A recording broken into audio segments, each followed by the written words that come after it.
Oh, right. Yeah. Now they're under right now. You put them to sleep, and what suggestions did you give them? Well, just again, if you're just tuning in, they're not unconscious, they're not asleep, but they're in like a ragdoll type state. Does that make sense? Yeah, I mean, Lopez is hunched over in his seat like he's asleep. Lopez they're all looks like asleep. the most relaxed human I've ever seen in my life. Very, very exciting year. We've got a race for the presidential office. Yeah. A couple last minute candidates are going to run for office right now. Really? Yes, we're going to have a little debate. Are they in the room right now? They are in the room. Wow, look at this. We're gonna meet these people in a few seconds. We're gonna change a few things around. Lopez, in a few moments, when your eyes are open, you think you are Carson Kressley from Queer Eye for a Straight Guy. In a few moments, running for U.S. office. Now he hears you. He only hears you. Well, he hears you too, but he's focused on my suggestions. In other words, if you gave him a suggestion, it wouldn't work. Okay, interesting. So you're gonna think you're Carson Kressley in a few moments. Nod your head. You understand as you're in a deep hypnotic He nods state. his head. He knows. He hears. Showtime. Showtime's going to think he's the legendary Godfather of Soul. One of my biggest heroes is the legendary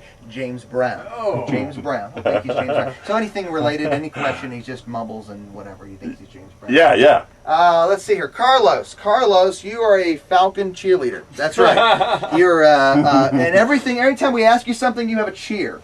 And it all relates back to Ricky Kalmon. Ah, well done, Ricky. There you go. Nice. I'm not stupid. You're right. I am a hypnotist. Ricky, do you ever give someone a thought, you've never seen Ricky Kalmon naked? Have you ever given that thought out? Have I?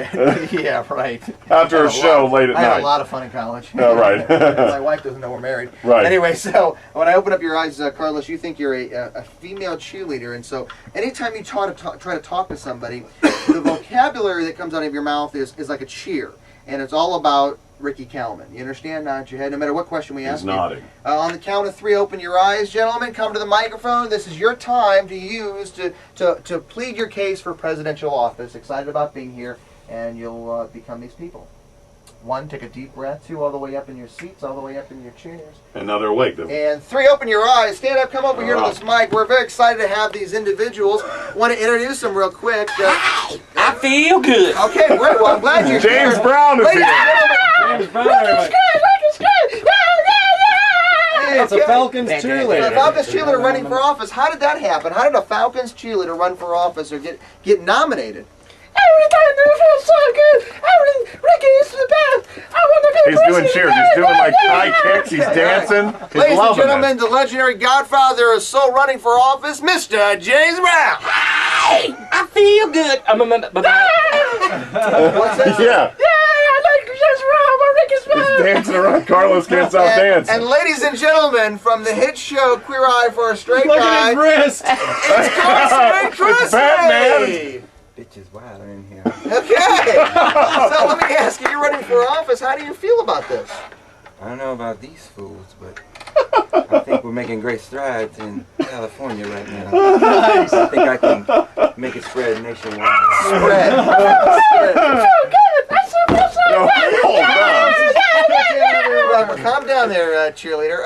James Brown, if you were running for office and if you became president of the United States, what was one of the first things you would change in the White House?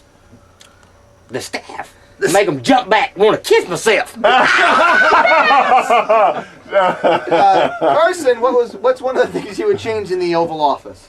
The interior. Okay. All right. Let me ask you a question. Lopez has his wrist bent, That's just what I'm hanging to his saying. side, man. Falcons cheerleader, if you were going to have full control over the... I'm so scared right now. Carlos is rubbing his breast. He's kicking. They're nice, too. Are Yeah. those real? Yeah, they're real. Okay, all right, good. What would you do in the Oval Office? What would you change first? Well, I changed everybody to be blonde and brunette, and I put a Falcons uniform. That looks so good. Yeah, go Falcons and Ricky too. I tell you what, if you became president, we'd have to get you some electrolysis on your face because you got some hair going on. You have more hair than me, honey. Good. I'm a man. They're looking at each other. There's no laughter. They're not. What do you think of this? I still feel good. Good. All right. Let me ask you something. One of the questions in the debates these days is how to handle foreign affairs. How to handle foreign affairs. Falcons cheerleader. How would you handle foreign affairs? Foreign affairs, what's that? That's what I thought. Okay, James Brown. How would you handle foreign affairs? Just let it ride. Okay, that's a new policy. Yeah, let it ride. From Queer Eye, how would you handle foreign affairs? Well, we'd install a new steam house in the White House, and we'd get together, all the leaders, nude. And we just, get really close and comfortable with one another. I think we'd be able to persuade anybody to do anything. Yeah, I'm sure you would. Ricky, let me ask you a question. Yeah. Are these guys, here's James Brown, we got a cheerleader, and we got Carson Kressley. Do they all see each other as those things right now? Well, who do you see right there? All I know is I'm standing in a room with a ditz and a corpse. Pretty much explains it all, isn't that why? Says it all. Says it all. Candidates, have a seat for a quick second. We're going to take a commercial break as a new moderator comes in and ask the next questions for this debate in a few seconds. 3, 2. All right, Lopez is asleep. Lopez sat down in that chair and fell over like just out cold.